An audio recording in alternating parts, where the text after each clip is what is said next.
ক্ষমতার কপালে পিসা মারি ঝাঁটা মারি না। নূহ আলাইহিস সালাতু ওয়াস সালাম 950 বছর মাত্র 40 জন মানুষ এক রওয়ায়াতে হেদায়েত করেছেন, অন্য রওয়ায়াতে মাত্র 70 জন, কোন এক রওয়ায়াতে 80 জন।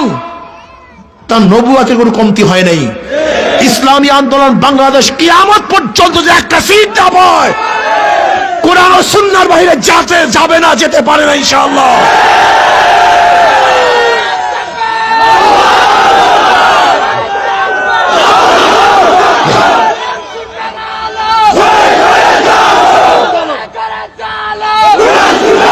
ভাইরা আমার, আপনি দেখেন জামাতের সে আগের বক্তৃতা, এখন বর্তমানে বক্তৃতা।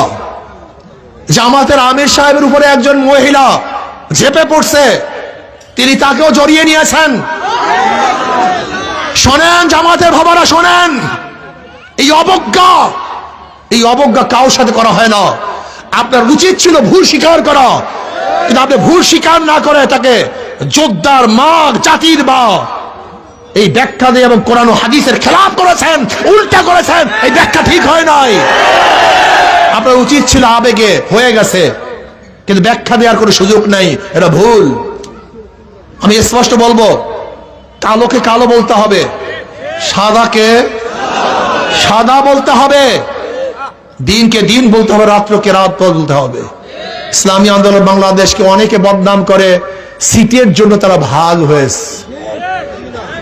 যদি সিটের জন্য ভাগ হই, তাহলে ধরে নেন একা থাকলে কি সিট পাওয়া যায় না, জোটে থাকলে সিট পাওয়া যায়?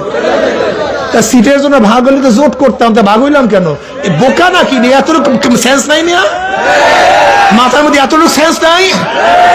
যদি সিটের লোভী ভাগ হই, তা জোটে থাকলে সিট পাওয়া যায়, একা থাকলে সিট পাওয়া যায়? কথা বলেন না কেন? তা আমরা একা হইলাম কেন? না, আমরা জোটের থেকে ভাগ হয়েছে সিটের জন্য নয়, ইসলামের জন্য, শরিয়ার জন্য, কোরআন ও সুন্নাহর জন্য।